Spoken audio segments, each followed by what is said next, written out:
Husband के साथ। Yes, husband के साथ, हस्बैंड के बगैर मैं कहीं नहीं जाती। Very good husband. मुबारक हो, मुबारक हो, मुबारक, अच्छी बात है। तो आप हस्बैंड के साथ कहाँ तक जाना चाहेंगे? ओके। वैसे तो मैं हेलो एवरीवन, पॉलिटिक्स में वेलकम जाना बैक चाहती टू हूँ, दिस चैनल। और एकदम हमने नीचे अपनी नीचे लास्ट क्लास में वेरी गुड। अगर भाग गई हम तो चैप्टर कहाँ नंबर तक 1 जाना सेक्सुअल रिप्रोडक्शन इन है? फ्लावरिंग प्लांट्स कर रहे हैं। आई खुश होप रहे और हजारों में तो आपने करना इससे चाहिए। पहले की 2 वीडियोस देख ली होंगी। और अब हम पॉलिनेशन वाला टॉपिक कर रहे थे हम, और उसमें हमने इंसेक्ट पॉलिनेशन अभी पढ़ना है। अभी हमने विंड वाला पढ़ा था, अब हम पढ़ेंगे आपके वाटर घर वाला, में इंसेक्ट वाला। शून्य वो वनिता सब आपके पढ़ेंगे। घर में एहसास तो हुआ विंड और वाले में खुशी हमने पढ़ा आपके था कि घर जो में रिलीज आपके हुआ। और ये विंड वीडियो पॉलिनेशन करने के लिए आपके जो खत्म होता है। होना चाहिए स्टेमन, वो आपका नॉन फेदरी होना चाहिए, नॉन स्टिकी होना चाहिए, वेल एक्सपोज्ड होना चाहिए, लाइट वेट होना चाहिए। ये सब हमने इसमें पढ़ा था। आज के गेम तो के मैं अभी साथ पेज एक नंबर बहुत 13 बड़ा पे हूँ, और टारगेट अब मैं जुड़ा है। आपको वो टारगेट क्या है? विंड क्या करना चाहते हैं? यहाँ शिवजीत के बहुत विंड सारे पैसे पॉलिनेशन कमाते हैं, मेरी गर्लफ्रेंड की ड्रीम वेडिंग हुई है। बता रही। ठीक है। तो विंड पॉलिनेशन ना बहुत रेयर होता है। ठीक है, लेकिन इसमें हम एक्सेप्शंस भी पढ़ेंगे, वाटर हायासिंथ और वाटर लिली का, और वेलिसिनेरिया, हाइड्रिला, इन सब के बारे में पढ़ेंगे। कुछ कुछ सी ग्रासेस होती हैं, वो हमारा उनमें एक म्यूसिलिजिनस एक कोटिंग होती है, एक लेयर होती है जो उनको वेट होने से बचाती हैं, उनको डैमेज होने से बचाती हैं। जो प्लांट अपने समुंदर के अंदर रहते हैं ना, जो बिल्कुल सबमर्ज होके रहते हैं, अब उनको भी तो बचाना है ना। वो तो डूब जाएंगे, ख़राब हो जाएंगे, गल जाएंगे, ऐसा नहीं होता। लेकिन उनके ऊपर एक कवरिंग होती है जो उनको प्रोटेक्ट करती है पा हर चीज़ से, डैमेज होने से और गीले होने से बचाती, जिसको हम पढ़ते हैं। सो pollination by water is quite rare in flowering plant and is limited to about 30 genera, mostly monocotyledons, generally monocotyledons में। As against it, you would recall that water is a regular mode of transport for the male gamete among the lower plants such as algae, bryophytes, pteridophytes. It is believed, particularly for some bryophytes and pteridophytes, that their distribution is limited because of the need for water for the transport of male gametes and fertilization. ये सब general है, main बात अभी आ रही है। Some example of water pollinated plants are, यहाँ से आपको पता होना चाहिए क्योंकि ये पेपर में बोर्ड एग्जाम में पूछा जाता है और एग्जाम्पल ही पूछा जाएगा। तो आपका वेलिसिनेरिया और हाइड्रिला जो है, which grow in fresh water and several marine sea grasses such as zostera. ठीक है, इन सब के बारे में हम पढ़ेंगे, लेकिन इसमें हम ये बताते हैं कि जो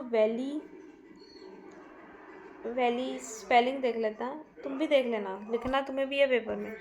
वैली स्नेरिया, जो वैली स्नेरिया है ना, और हाइड्रेला है, ये ना जैसे पानी है, इनका जो स्टिग्मा है ना, बिल्कुल सरफेस पर ही पानी के लाए करता है। मतलब जो फ्लावर होगा उसका सरफेस पर ही लाए करेगा बिल्कुल। सो तो फीमेल पार्ट जो होता है ना, वो बिल्कुल सरफेस पर ही होता है पानी के। तो वो अपने एक्सपोज्ड होता है। फिर जो मेल वाला होता है ना, या दूसरे फ्लावर का मेल भी हो सकता है, वो अपने पॉलन ग्रेन्स यहाँ पे रिलीज़ कर देता है पानी में। फिर वो पानी में लहर आती है, आती आती है, और उस फ्लावर के स्टिग्मा पर लैंड हो जाता है वो पॉलन। फिर पॉलिनेटिंग इवेंट शुरू हो जाते हैं। तो इसमें यही है कि वेलिस्नेरिया हाइड्रेला में जो फीमेल फ्लावर है, वो सरफेस वाटर के चली जाती है, बिल्कुल सरफेस पर होता है उसका स्टेमन। स्टिग्मा पूरा, मतलब स्टेमन पूरा होता है ना, हम स्टिग्मा की बात कर रहे हैं, उसका स्टिग्मा बिल्कुल यहाँ पर होगा। तो वो बात करी जाती है इसमें। और आपका जो वाटर हायासिंथ और वाटर लिली है ना, ये आपका एक एक्सेप्शन है कि वाटर हायासिंथ और water lily they rise above the level of water. जैसे ये आपका पानी है, लेकिन जो वाटर हायासिंथ और वाटर लिली है ना, वो पानी के ऊपर होते हैं। ठीक है। तो फिर अगर वो पानी के ऊपर है, तो पानी से तो उनका पॉलिनेशन हो नहीं पाएगा। तो उनका पॉलिनेशन या तो विंड से होगा या तो इंसेक्ट से होगा। उनका पॉलिनेशन वाटर से तो हो ही नहीं सकता ना। तुम खुद सोचो, फिर से बताती हूँ, तुम खुद सोचो। ये पानी है, पूरा समुंदर है। अब कोई एक प्लांट है, एक बंदा है जो प्लांट ही इधर है, मान लो फ्लावर मैं बना रही हूँ ऐसे, वो फ्लावर इस पानी में उग रहा है, लेकिन ये फ्लावर है ही ऊपर, तो फिर उसका वाटर से पॉलिनेशन कैसे होगा, क्योंकि इसका फीमेल पार्ट तो ऊपर की तरफ होगा ना, या मेनली स्टिग्मा जो होगा वो पानी में ऊपर होगा तो उसके जब पॉलन ग्रेन रिलीज होंगे तो वो भी तो हवा में ही होंगे ना, तो या तो वो विंड से होगा पॉलिनेट या इंसेक्ट कोई करेगा उसको, वाटर से तो पॉसिबिलिटी है ही नहीं। तो ये आपको याद रखना है। फिर उसके बाद मैं आपको पढ़ाती हूँ आगे का सम एग्जाम्पल ऑफ ये हमने पढ़ लिया vallisneria hydrilla which are grow in fresh water and several marine sea grasses such as zostera. Not all aquatic plants use water for pollination. In a majority of aquatic plants such as water hyacinth and water lily, the flower emerge above the level of water and are pollinated by insects or wind, as in most of the land plants. ठीक है, flower emerge above the level of water, जो मैंने आपको अभी ये बताया। फिर लिखा है in vallisneria the female flower reach the surface of water by the long stalk and the male flower or pollen grains are released onto the surface of water. तो वेलिसिनेरिया हाइड्रिला में ये पानी है, तो फीमेल फ्लावर भी यहाँ पे surface पर ही होता है, तो पॉलन ग्रेन्स भी सरफेस पर ही रिलीज कर दिए जाते हैं और आराम से वाटर पॉलिनेशन हो जाता है। ठीक है, they are carried passively by water current. Some of them eventually reach the female flower and the stigma. Here in another group of water pollinated plants such as sea grasses. C grasses की बात हो रही है, तुम्हें नाम से ही पता चल रहा होगा सी ग्रासेस मतलब ग्रास है, कोई घास है लेकिन सी की है, तो मतलब सी के अंदर ही होगी, तो मान लो कुछ घास हैं ऐसी, सी ग्रासेस मान लो ना, सी ग्रासेस हैं, तो इसमें बोला सी grasses sea grasses female flower remains submerged in water and the pollen grains are released inside the water. अब ये अगर अंदर सबमर्ज हैं तो इनके pollen grains कहाँ गिरेंगे, इनके pollen grains भी अंदर ही सबमर्ज होंगे। pollen grains in many such species are long ribbon like, long होंगे ribbon like होंगे ताकि वो ऐसे मूव कर पाए हर जगह पानी के अंदर। They are carried passively inside the water. Some of them reach the stigma and achieve pollination. In most of the water pollinated species, pollen grains are protected from wetting by mucilaginous covering. फिर pollen grains अगर ये पानी के अंदर हैं तो वो damage हो सकते हैं और उनको प्रिवेंट करना है कि वो गीले ना हो, ख़राब ना हो, डैमेज ना हो, तो उनके ऊपर एक म्यूसिलेजिनस कवरिंग होती है।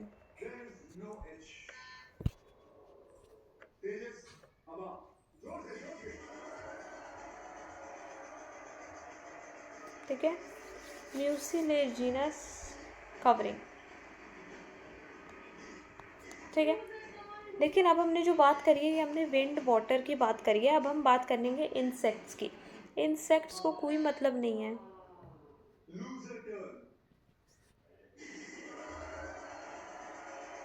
ओके हाँ, इंसेक्ट्स को जो विंड है ना और वाटर, विंड और वाटर वाले प्लांट्स को कोई मतलब नहीं है कि वो कलरफुल हो, लार्ज हो, फ्रेगनेंट हो, क्या मतलब है। अगर वो कलरफुल नहीं भी होंगे तो भी विंड और वाटर से पॉलिनेशन तो हो ही जाएगा। तो जो आपके इंसेक्ट वाले होते हैं ना, इंसेक्ट वालों में वो लार्ज होते हैं, कलरफुल होते हैं, फ्रेगनेंट होते हैं, रिच इन नेक्टर होते हैं, पॉलन ग्रेन होते हैं। क्यों होते हैं? ताकि वो एक इंसेक्ट को अट्रैक्ट कर सके, उसको फंसाना है भाई जाल में, उसको जाल में फंसाना है। ये मेरा फ्लावर है, इंसेक्ट को कैसे लालच दें, कैसे उसको जाल में फंसाएं कि वो यहाँ पर आ जाए। भाई वो हमारे मतलब के लिए क्यों आएगा? पूरी दुनिया इतनी सेल्फिश है, इस सेल्फिश दुनिया में वो तुम्हारा फ़ायदा करने क्यों आएगा? तो उसको जाल में बिछाओ कि ये फ्लावर इतना सुंदर बना दो, इतना कलरफुल बना दो, लार्ज बना दो, रिच इन नेक्टर बना दो, पॉलन ग्रेन्स दो, उसको रिवॉर्ड्स दो, तो फिर वो उसको तब लालच आएगा, फिर वो आएगा, फिर वो सोचेगा चलो मैं आ ही जाता हूँ, फिर वो आएगा अपने एंथर के पॉलन ग्रेन्स यहाँ पे छोड़ जाएगा। ऐसा ही होता है, या उसकी बॉडी पे स्टिकी एंड्स उसकी बॉडी स्टिकी होती है, जो एंथर एक प्लांट से लेके दूसरे प्लांट में छोड़ आएगी, है ना। तो इसलिए हम इंसेक्ट को एक पॉलिनेटर यूज़ करते हैं, जो पहले एक इंसेक्ट एक फ्लावर पे बैठेगा जहाँ से वो एंथर लेगा, फिर उस इंसेक्ट की ना स्टिकी बॉडी होगी, जैसे मान लो ये एक इंसेक्ट है, इसकी ना पूरी स्टिकी बॉडी होगी, इसने ऐसे बैठा टुई, ऐसे बैठ गया, ऐसे बैठ गया, फिर वो एंथर के जो पॉलन ग्रेन्स होंगे वो इसकी बॉडी पे चिपक गए, फिर चिपक चिपक के उड़ के जैसे जैसे जाएगा उड़ेगा और एक और प्लांट पे बैठ जाएगा, एक और फ्लावर पे बैठ जाएगा, फिर वो जो यहाँ पे पॉलन ग्रेन्स थे वो इधर शेड हो जाएंगे, शेड हो गए फिर एंथर इधर हो जाए। तो हम पॉलिनेशन यही तो पढ़ते हैं पॉलिनेशन में, transfer of pollen grains from anther to the stigma. अब ये करें कैसे? पॉलिनेशन की मदद से, पॉलिनेटर्स की मदद से। तो वो इंसेक्ट हमारा काम करता है, लेकिन उसको हमें थोड़ा लालच देना पड़ता है, ताकि मतलब हम फ्लावर्स को large colourful rich in nectar बनाते हैं, ताकि वो लालच हो जाए, इस सेल्फिश दुनिया, इस लालची दुनिया में उसको फंसा लेते हैं। ठीक है, तो ये समझाने का तरीका है।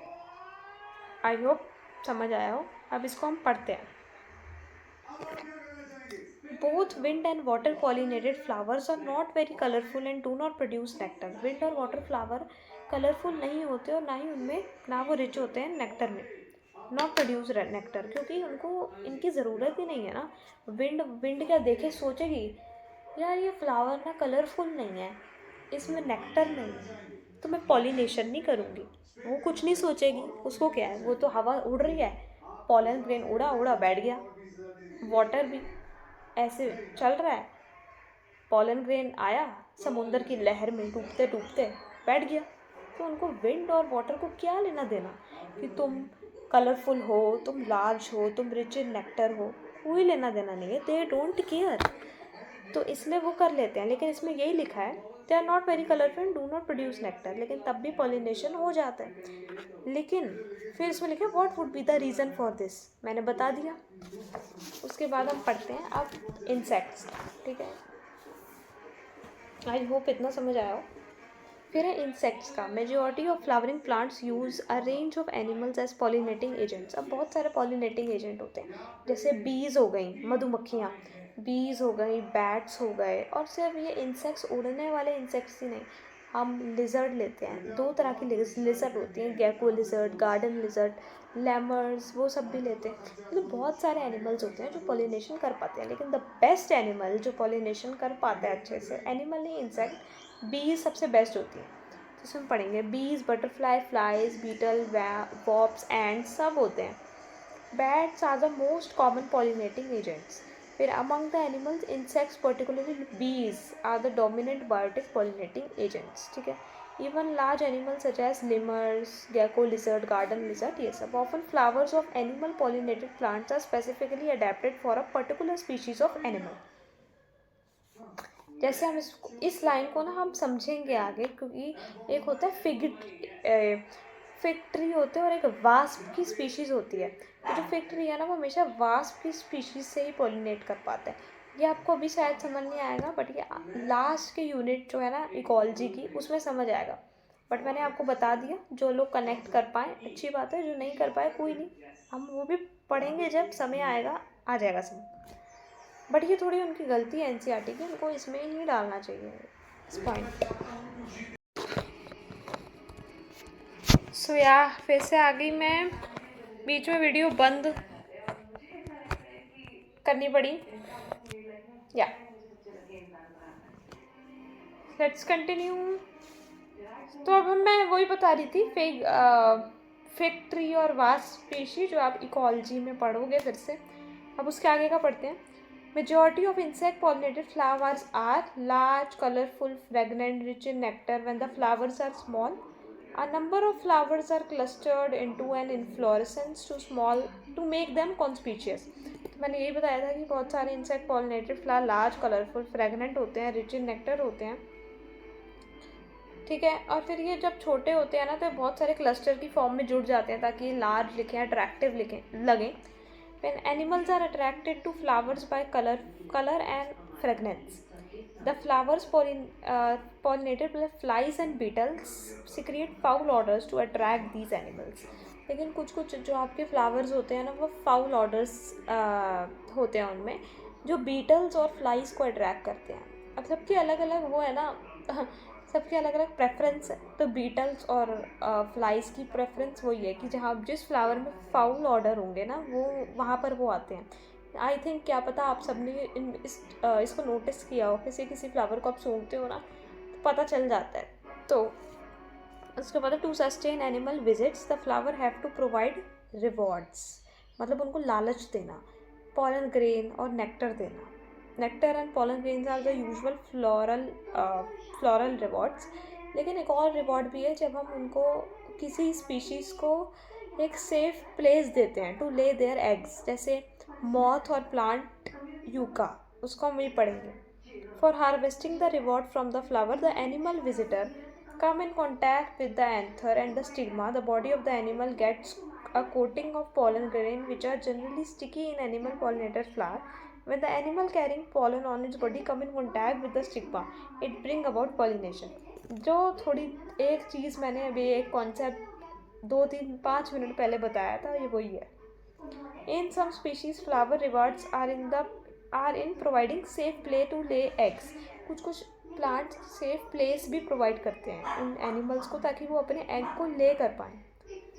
एग्जाम्पल सबसे टॉलेस्ट फ्लावर अमॉर्फोफेलस 6 फीट का जो है, और एक और भी है। Similar relationship exist between a species of moth and a plant yucca. Moth के जो लार्वे होते हैं ना वो उस यूका प्लांट के लॉक्यूल में जो उसकी ओवरी है उसमें डिपॉजिट कर देते हैं। तो इसमें यही है, moth and yucca cannot complete their life cycle without each other, मतलब दे आर सिम्बायोटिक रिलेशन कह सकते हो, म्यूचुअलिज्म कह सकते हो। ये अपनी लाइफ को सस्टेन दोनों साथ में ही करते हैं। The moth deposit eggs in the locule of the ovary and the flower in turn gets pollination by the moth. तो यही है कि तुम it's like a barter system कि मॉथ का जो एग है उसको लार्वा है उसको यूका प्लांट ने स्टोर कर लिया अपने लॉक्यूल में, और उसी बहाने यूका प्लांट ने उस मॉथ से पॉलिनेशन करवा लिया, है ना। मतलब उसने पॉलिनेशन करवा लिया एक मीडियम के उसको एक मीडियम बना लिया, तो उसके थ्रू ट्रांस पॉलिनेशन हो गया। तो ये एक इनका दोनों का रिलेशनशिप है। They can not complete their life without each other. अब उसके अलावा इसमें बताया हुआ है कि कुछ आपके नेक्टर रॉबर्स भी होते हैं। मतलब ये तो नॉर्मल सा एक पता लिखा हुआ है, इसको कुछ डिटेल में नहीं पढ़ना, बस आपको पता होना चाहिए। सारे ही नेक्टर और पॉलन ग्रेन वाले रिवॉर्ड्स लेते भी नहीं हैं, कुछ चोरी भी करते हैं। मतलब वो ले लेंगे रिवॉर्ड्स पॉलन ग्रेन नेक्टर, लेकिन वो पॉलिनेशन ही नहीं कराते, मतलब काम चोर, मतलब ही दुनिया। ये तो यही बात हो गई ना। तो मतलब इस कहानी इस चैप्टर से आपको दुनियादारी पता चल रही है। इस चैप्टर से आपको real life, real bitter truth of life पता चल रहा है। ठीक है, हमने इसी छोटी सी वीडियो में कुछ ज़्यादा ही डीप बातें कर ली कि कुछ नेक्टर रॉबर्स भी होते हैं अपने फ़ायदे के लिए, मतलब अपना काम बनता भाड़ में जाए जनता।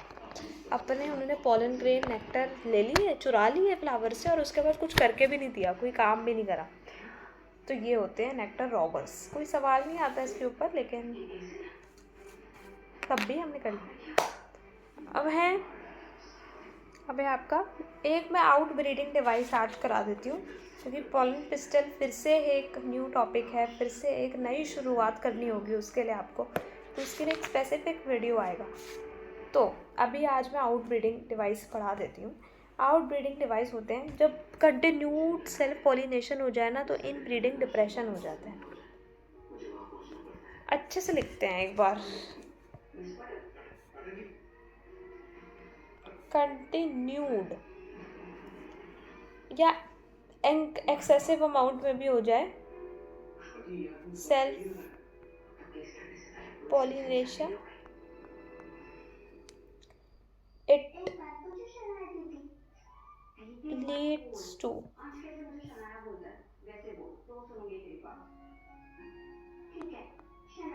Inbreeding depression.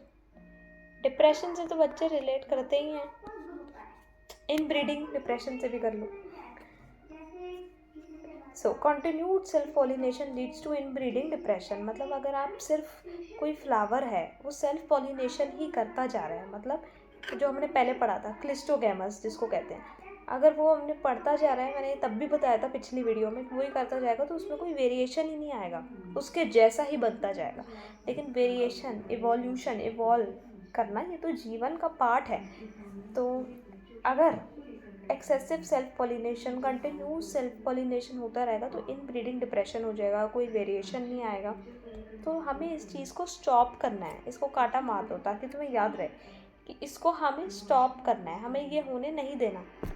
हमें चाहिए कि वो फ्लावर जो है वो क्रॉस पॉलिनेशन करे, क्रॉस पॉलिनेशन करेगा तो ही तो वेरिएशन आएगा, तो ही तो एक नई प्रजाति, एक नई स्पीशीज़ डेवलप होगी। तो वो करना है हमें। तो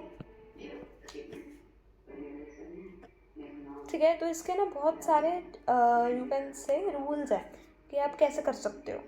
तो हम पढ़ेंगे इनके रूल्स। सबसे पहले आप उस फ्लावर की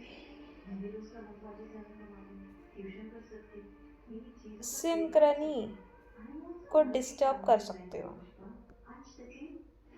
मतलब सिंक्रनी डिस्टर्ब होता है कि मान लो पहले आपने फीमेल वाले पिस्टल को या कार्पल जिसको कहते हैं उसको पहले आपने रिसेप्टिव बना दिया, मैच्योर कर दिया, लेकिन अभी तक मेल वाला स्टेमन मैच्योर हुआ ही नहीं है। मतलब एक पहले मैच्योर हो गया, दूसरा अभी तक हुआ ही नहीं है। तो हमने उनकी सिंक्रनी डिस्टर्ब कर दी, जो पैटर्न वो चीज़ साथ में होनी चाहिए थी वो अब नहीं हो रही, डिस्टर्ब कर दी। फिर सेकंड होता है पोजीशन ऑफ द पिस्टल और कार्पल और द स्टेमन, इनकी पोजीशन ही बदल दी, मतलब पोजीशन आस पास रहे ही ना ताकि सेल्फ पॉलिनेशन हो ही ना पाए। ठीक है, फिर अगला जो हम पॉलन पिस्टल इंटरेक्शन में पढ़ेंगे, ये हमने उसका ईमैस्कुलेशन कर दिया। ईमैस्कुलेशन का मतलब होता है removal of anther from the flower. अगर कोई फ्लावर है वो बाइसेक्सुअल है, मतलब उसमें मेल पार्ट भी है फीमेल पार्ट भी है, तो हमने उस पार्ट में से एंथर्स को ना रिमूव ही कर दिया, ताकि अगर एंथर रहेंगे उस फ्लावर के फिर तो वो उसको पॉलिनेशन कर देंगे, तो हमें करवाना ही नहीं है सेल्फ पॉलिनेशन। तो क्रॉस पॉलिनेशन के लिए हम उस फ्लावर के जो एंथर्स है ना इनको कट कर देंगे, ईमैस्कुलेशन कर दिया कि हम ये एंथर हटा ही देंगे। अगर हमने ये मेल वाले एंथर हटा ही दिए फिर तो सेल्फ पॉलिनेशन हो ही नहीं सकती ना, फिर तो कोई और एंथर ही आएगा किसी और फ्लावर का, तो इसलिए करते हैं। और फिर फोर्थ आपका होता है जेनेटिक इनकम्पैटिबिलिटी, जो हम उसमें ही पढ़ेंगे पॉलन पिस्टल में। मतलब इनकम्पैटिबल बनाना, मतलब कोई एंथर आ तो रहा है आपके स्टिग्मा पर, क्या पता वो कंपैटिबल हो, क्या पता वो ना हो, तो वो हम केमिकल रिएक्शन से पता करते हैं। तो ये 4 पॉइंट्स हैं जो आपको याद रखने हैं, या तो सिंक्रनी डिस्टर्ब कर दो, या पोजीशन चेंज कर दो, या ईमैस्कुलेशन कर दो, रिमूवल ऑफ एंथर्स, या इनकम्पैटिबिलिटी, जेनेटिक इनकम्पैटिबिलिटी कर दो। ठीक है,